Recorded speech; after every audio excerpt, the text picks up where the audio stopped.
बता रहा हूँ, नैतिक बल सबसे ज़्यादा बड़ा होता है। बौद्धों का नैतिक बल उन्हें निश्चित रूप से बिहार से बाहर करेगा। और एक बात जो जैसे आज उठी है, ईसाइयों के चर्च में ईसाई पूजा करता है, इस्लाम की मस्जिद में मौलवी रहता है, पूजा करता है, हिंदू मंदिरों में करते हैं, बौद्ध धर्म के किसी भी विहार में पूजा नहीं होती। तो ये पुजारी किसकी पूजा कर रहे हैं? अगर बुद्ध विहार में आकर के पूजा कर रहे हैं तो बुद्ध की तो पूजा होती नहीं। तो जिसकी पूजा कर रहे हैं वो क्यों कर रहे हैं?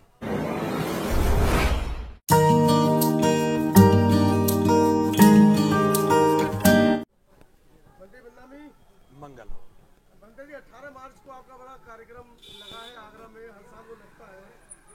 उस मंच पे आपने कई बार समाज की आवाज उठाई है और आशा करते हैं इस आंदोलन की आवाज तो आप उठाएंगे ही, क्योंकि उसमें कहने की कोई बात नहीं है। लेकिन आप इस पूरे मामले को कैसे देख रहे हैं, क्योंकि कई ऐसे मुद्दे जो आपने अपने संभूमि के स्तर से उठाए? मैं आज इस सोशल मीडिया के माध्यम से बात करना चाहता हूँ। इस मुद्दे को लेकर के, या यूँ कहें कि बोध गया में महाबोधि महाविहार की मुक्ति के लिए जो ये आंदोलन शुरू हुआ है, तो सबसे पहले मैं श्रद्धेय भिक्षु प्रज्ञाशील महाथेर जो इस आंदोलन का नेतृत्व कर रहे हैं, आदरणीय आकाश लांबा जी जिनके साथ इस आंदोलन को लीड कर रहे हैं, और तमाम भिक्षु गणों को मैं साधुवाद ज्ञापित करता हूं और अपना समर्थन देता हूं कि जिस आंदोलन को ये नेतृत्व दे रहे हैं, हम अंतिम समय तक उनके साथ इस आंदोलन में खड़े रहेंगे।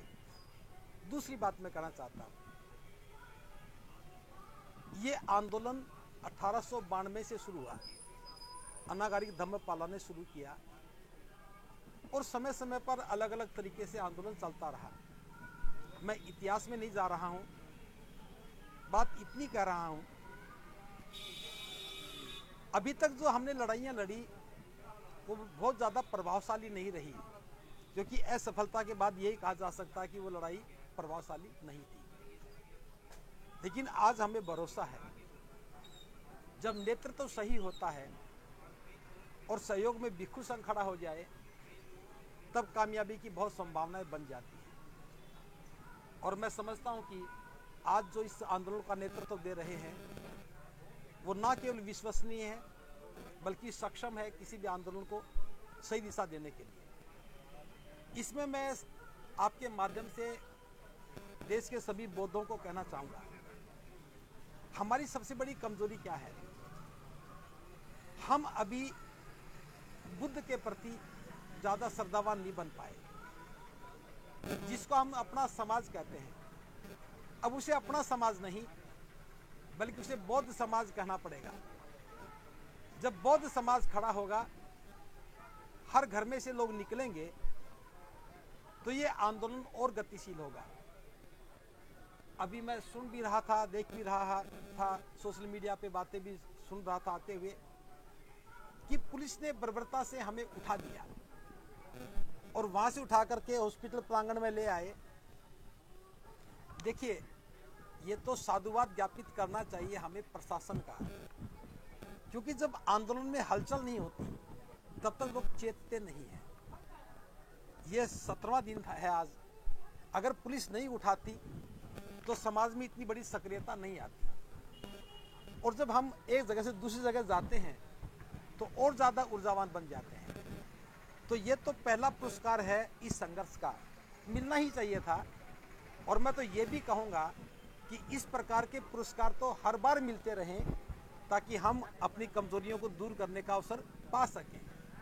दूसरी बात, ये लड़ाई अगर हम सोचे बोध गया में बैठ करके ही लड़ी जाएगी, ये बात पूरी तरह सही नहीं है। ये तो हमारा फ्रंट मोर्चा है, यहाँ तो प्रमुखता से बौद्ध भिक्षुओं को, उपासक उपासिकाओं को रहना ही है। लेकिन नगर नगर गांव गांव जाकर के हमें जन समर्थन जुटाना होगा।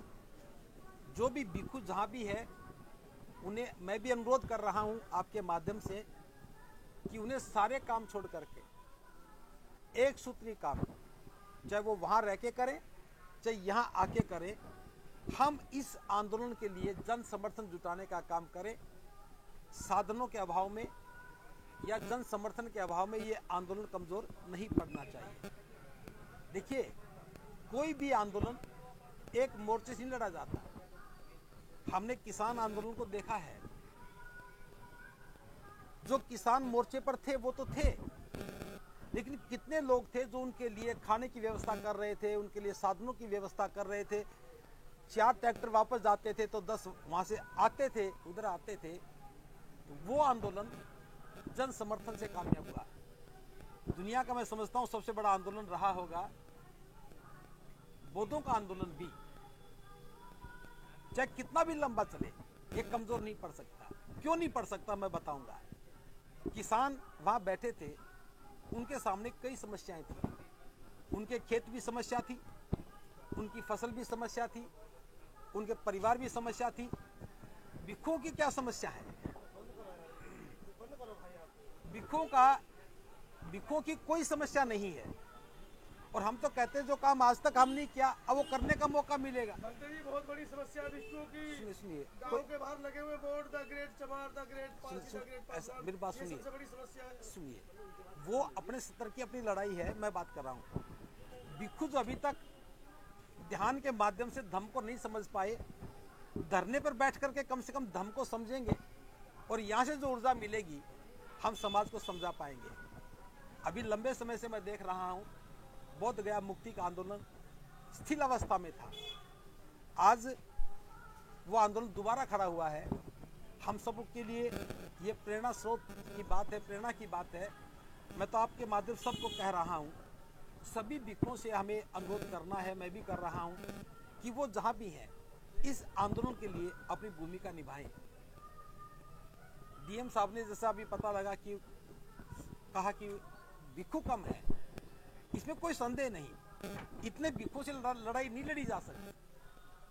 जब सैनिक कम होंगे तो संभावनाएं प्रबल कैसे हो जाएंगी। हमें लगातार इस फ्रंट पर काम करना है। जहां भी भिक्षु है उसे बुलाना है और उपासक भी अपनी भूमिका को सही ढंग से निभाएं। साधन और संसाधनों की व्यवस्था करें। लगातार एक एक गांव से 2-2, 4-4 लोग आने लगे। हर प्रदेश से हजारों की संख्या में आने लगे। 5-5, 7-7 दिन के लिए यहाँ धरने पर बैठे। निश्चित रूप से हमारा आंदोलन शांति प्रिय है। हम ये उम्मीद लेकर नहीं बैठे कि आज हम बैठेंगे कल बोध गया मुक्त हो जाएगा। जो सातिराना अंदाज में काम करते हैं उन लोगों से शांति से लड़ा भी नहीं जा सकता। लेकिन फिर बता रहा हूँ, नैतिक बल सबसे ज्यादा बड़ा होता है।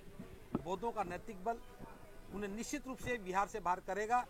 और एक बात जो जैसे आज उठी है, ईसाइयों के चर्च में ईसाई पूजा करता है, इस्लाम की मस्जिद में मौलवी रहता है, पूजा करता है, हिंदू मंदिरों में करते हैं। बौद्ध धर्म के किसी भी बिहार में पूजा नहीं होती। तो ये पुजारी किसकी पूजा कर रहे हैं? अगर बुद्ध विहार में आकर के पूजा कर रहे हैं तो बुद्ध की तो पूजा होती नहीं। तो जिसकी पूजा कर रहे हैं वो क्यों कर रहे हैं? ये मुद्दा अंतर्राष्ट्रीय है। ये मुद्दा हमें पूरे दुनिया के बौद्धों को बताने का मुद्दा है कि बुद्ध विहार को हड़पना चाहते हैं। और आप लोगों को बहुत सजग हो जाना चाहिए। इनको किसी भी पत्थर का, मूर्ति का नाम बदलने में देर नहीं लगती। बुद्ध के गले में सांप डाल करके इसे कुछ और नाम दे देंगे। जब 5 बुद्ध की मूर्तियों को वो 5 पांडव बताते हैं, इन बुद्धिजीवियों से कोई पूछे कि पांडवों की पूजा कब से होने लगी? पांडव देवता तो नहीं थे, पांडव देव भी नहीं थे, पांडव ईश्वर भी नहीं थे, पांडव राजघराने के लोग थे। उनकी पूजा कब से होने लगी? तो ये सब नौटंकी करते हैं। हम इनकी नौटंकियों पे अपनी ऊर्जा खराब नहीं करनी।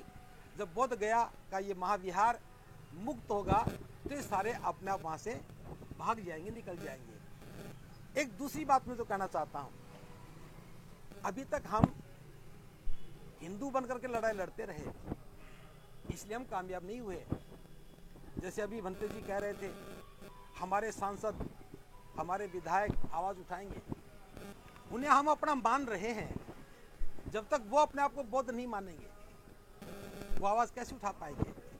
इसलिए मैं तो इतना कहना चाहूंगा, हमें दूसरा जो प्लेटफॉर्म है, बौद्ध बनने की घोषणा करने का जो मामला है, जो भी व्यक्ति बुद्धिस्ट है उसे डिक्लेयर करना चाहिए कि मैं बौद्ध हूं, बुद्ध मेरे शास्त्र हैं, बुद्ध ही मेरे मुक्तिदाता हैं।